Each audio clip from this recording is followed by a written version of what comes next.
ಆದರೂ ಒಂದು 3 ನಿಮಿಷ ನಿಮ್ಮ ಜೊತೆ ನನ್ನ ಮನದಾಳೋ ಮಾತುಗಳನ್ನ ಹಂಚ್ಕೊಳ್ಳೋಣ ಅಂತ ಅಂದ್ಕೊಂಡಿದ್ದೀನಿ.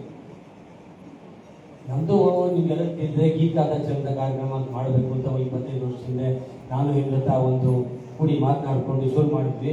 ಅದು ಚಿಕ್ಕದಾಗಿ ವೀಣೆ ಶಿಕ್ಷಣ ಬೋಧನೆ ಮಾಡಿದ್ವಿ, ಹಾಲ್ಫುಲ್ ಆಯಿತು. ಆಮೇಲೆ ಕಲಾಮಂದಿರದಲ್ಲಿ ಇಲ್ಲಿವರೆಗೂ ನಡ್ಕೊಂಡು ಬಂದಿದೆ.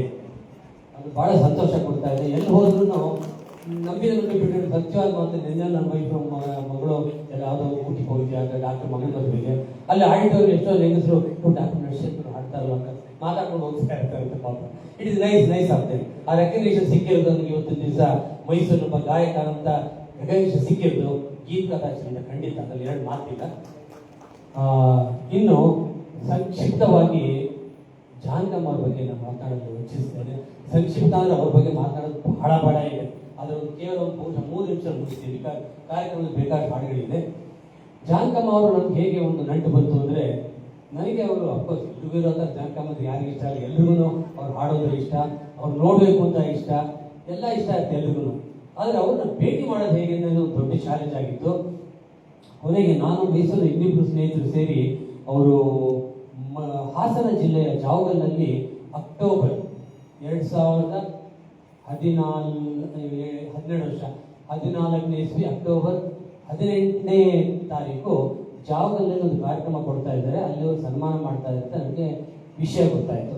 ಹಾಗಾಗಿ ನಾವು ಯೋಚನೆ ಮಾಡಿದ್ವಿ, ಯಾತಕ್ಕೆ ನಾವು ಜಾನಕಿಯವ್ರನ್ನ ಅಪ್ರೋಚ್ ಮಾಡಿ ಅಲ್ಲಿಂದ ಮರುದಿನವೇ ಮೈಸೂರು ಬಂದು ಯಾವ ಕಾರ್ಯಕ್ರಮ ಕೊಡಬಾರ್ದು, ಸನ್ಮಾನ ಮಾಡ್ತೀನಿ ಕೇಳಬಾರ್ದು ಅಂತ ಅಂದ್ಕೊಂಡ್ವಿ. ಆದರೆ ದೊಡ್ಡ ಪ್ರಶ್ನೆ ಏನು ಅಂದರೆ, ಅಂಥ ಮಹಾನ್ ವ್ಯಕ್ತಿ ಬೇರೆ ಪರ್ವತನ ಹೇಗೆ ಭೇಟಿ ಆಗೋದು, ಫೋನ್ ನಂಬರ್ ಗೊತ್ತಿಲ್ಲ, ಯಾರು ಗೊತ್ತಿಲ್ಲ ಕಾಂಟ್ಯಾಕ್ಟು. ಕೊನೆಗೆ ಯಾರೋ ಒಬ್ರು ಬೆಂಗಳೂರಿನಲ್ಲಿ ಒಬ್ರು ಹೇಮ ಅನ್ನೋದ್ ಮನೆ ಉಳ್ಕೊಳ್ತಾರೆ ಅಂತ ಸುದ್ದಿ ಗೊತ್ತಾಯಿತು. ಅವ್ರ ನಂಬರ್ ತಗೊಂಡು ಅವ್ರ ಮನೆಗೆ ಹೋಗಿ ಜಾನಕಮ್ಮ ಅವ್ರನ್ನ ಭೇಟಿಯಾಗಿ ನಮ್ಮ ಮನಸ್ಸಿನ ಒಂದು ಬೇಡಿಕೆಯನ್ನು ಅವರ ಮುಂದೆ ಇಟ್ಟಾಗ ನಾನು ಮಗನ ಕೇಳಿ ಹೇಳ್ತೀನಿ. ಯಾಕಂದ್ರೆ ಮಗ ತುಂಬ ಅವರು ಮಗನ ಮಾತು ಎಸ್ ಅಂದರೆ ಎಸ್, ನೋ ಅಂದ್ರೆ ನೋ.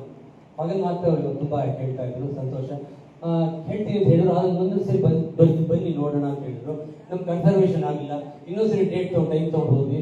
ಅವಾಗ ಒಪ್ಕೊಂಡ್ರು. ಅವಾಗ ನಮ್ಗೆ ಆಗ ಸಂತೋಷ ಅಷ್ಟಿಷ್ಟ ಅಲ್ಲ, ನಿಜವಾದ ಜಾನಕಮ್ಮ ಒಪ್ಪಿದ್ದಾರೆ ಅಂತ. ಸೊ ಕೊನೆಗೆ ಅಕ್ಟೋಬರ್ 19 ನಾವು ಹಾಸನದಿಂದ ಡೈರೆಕ್ಟಾಗಿ ಇಲ್ಲಿ ಬಂದಾಗ ನಾವು ಕಾರ್ಯಕ್ರಮ ಅರೇಂಜ್ ಮಾಡಿದ್ವಿ. ತುಂಬ ಚೆನ್ನಾಗಿ ಕಾರ್ಯಕ್ರಮ ಬಂತು.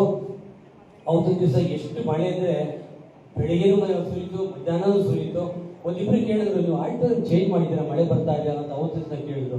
ಆಡಿಟೋರಿಯಂ ಅವತ್ತಿನ ಎಲ್ಲ ಬುಕ್ ಆಗಿದೆ, ಚೇಂಜ್ ಮಾಡೋಕ್ಕಾಗುತ್ತೆ ಅಂತ ಕಲಾ ಓಪನ್ ಏರ್ ಥಿಯೇಟರ್. ಸೊ ಅಲ್ಲೇ ಮಾಡ್ತಾ ಇದ್ದೀವಿ, ಓಪನ್ ಏರ್ ಥಿಯೇಟರ್ ಕೇಳಿದ್ವಿ.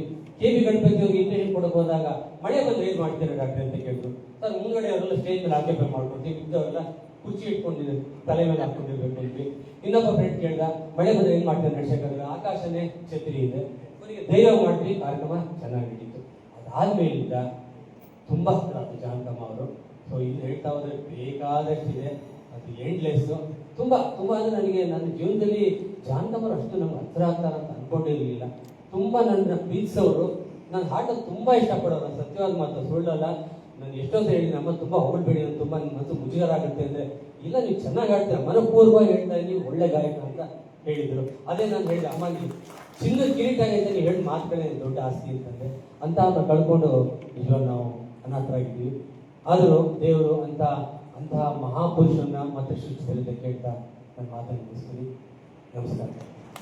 ನಾನು ಇನ್ನೊಂದು ಕಾರ್ಯಕ್ರಮ 7 ಗಂಟೆಗೆ, ಇನ್ನು ಹಿಂದ್ಗಡೆ ಕೂತ ಮಗಳ ಹೆಂಡತಿ ಅಲ್ಲಿದ್ದಾರೆ, ಕೇಳಿ ನಾನು 7 ಗಂಟೆಗೆ ನಿರ್ಗಮಿಸ್ತೀನಿ ಅಂತ ತಿಳ್ಕೊಂಡು. Thank you. ನಾವು ನಿಮ್ಮ ಅಭಿಮಾನಿಗಳ ಸರ್ ಬಹಳ ವಿಶೇಷ. ಜಾನಕಮ್ಮ ಅಂದ್ರೇ ಮೈಯೆಲ್ಲ ರೋಮಾಂಚನ.